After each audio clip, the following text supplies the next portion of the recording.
So sorry, keep moving.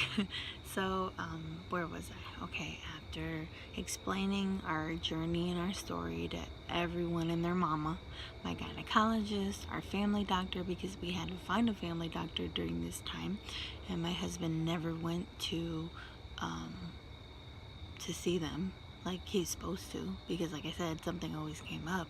So of course he had to postpone or reschedule or cancel appointments that he had. So we explained to Dr. Sinwani our journey, our long journey to this point, which had been years, because like I said, 2013 we got married.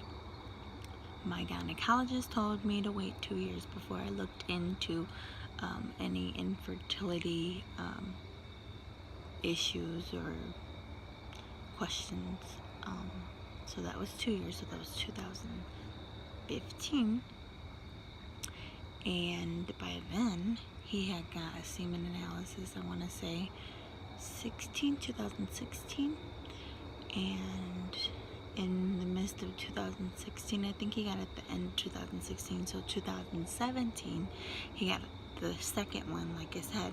So 2017 is when we first seen Dr. Sinwani, I want to say. Yeah, it was 2017, because when we seen him, he examined Adrian, and he wanted to see why it was a low sperm count. So he did a exam, I believe it was, and I forgot what it was called, but Adrian had to take a stool and clean, because he went through his rectum, because there's, I guess, a gland in the man's rectum that connects to the sperm canal. And he wanted to rule that out, that it wasn't that. So it was either that or another option he wanted to go to, and that was varicose. So where your veins, the man's veins in their testicles are like bunched up because of enlarged veins. So it's hard for the sperm to flow through because of all this enlarged veins in the testicles. So okay, he did the renal exam, and I can't believe my husband did it, because like I said, he's the one who didn't even want to take the semen analysis, let alone a renal exam. But it was the grace of God, and it's the timing of God, and he did it because he wants a baby. We do. And it came back negative, nothing was wrong. So then he went into looking at his testicles, which is, he noticed one was smaller than the other, and he knew that it felt like varicose. So sure enough, it was varicose. Like I said, at that time it was 2017. Forgot what month exactly right now, but he said that he needed to get surgery scheduled, and he was scared about that, really scared. And it was a lot for us. It was emotional roller coaster it's been. But like I said, we have each other, and we know that this is one step closer to conceiving our little miracle child. And even, I think, one of the days we went to the doctors, like I said, my husband had said, we don't want to trust in doctors. It's God that's going to give us our baby. But God gave me a scripture about doctors. In the footnotes, it was talking about how we don't trust doctors, but they're there to help us. And when we go to them, God uses them to give him glory. And it was just like so perfect. Perfect timing. God, you got this. You're watching us. You're with us. So many times in this journey, it's been like that, because I know he's with us, and I know he's watching us, and I know he got us. So after all that being said and done, Adrian got his surgery March 2018, and everything went smoothly. His recovery went smoothly. He had got Dr. Sinwani wanted him to come back to get another semen analysis within 3 months, because he said that's when he was going to heal. He actually seen him before the semen analysis for a checkup, follow-up, and he was good. He healed good. Everything was good. We were supposed to wait like a certain amount of time to have sex, but we couldn't. So it was still okay.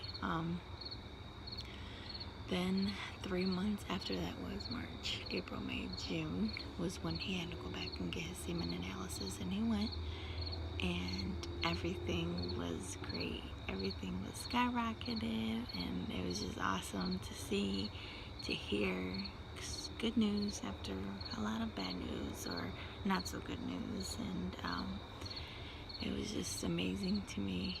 I remember texting my friends in a group chat like, oh my God, you know, God is good. Even our doctor, you know, he had mentioned IUI to us before, but he was like confident and had faith that, you know, in 3 more months you have to come back for another semen analysis, but I want to see a baby picture. And he made an ultrasound, and he was just telling him like real adamant about it, and we haven't been going back doctor's rules, but he wanted him to eat, you know, plate. He's like, okay, you have to make sure his plate is all half green, nuts and fruit, and every day, because I told him he was taking vitamins.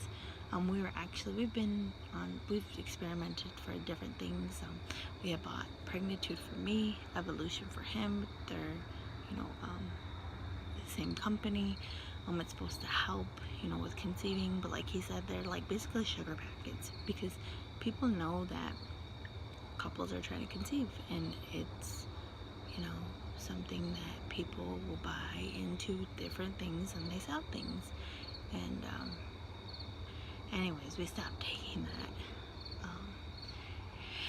and now we haven't been doing good. I haven't been feeding him greens or almonds or fruit. I haven't even been eating that, which I was trying to get back on track to lose weight, because I don't want to be all big when I get pregnant, to get bigger. And I know I'll fall into depression.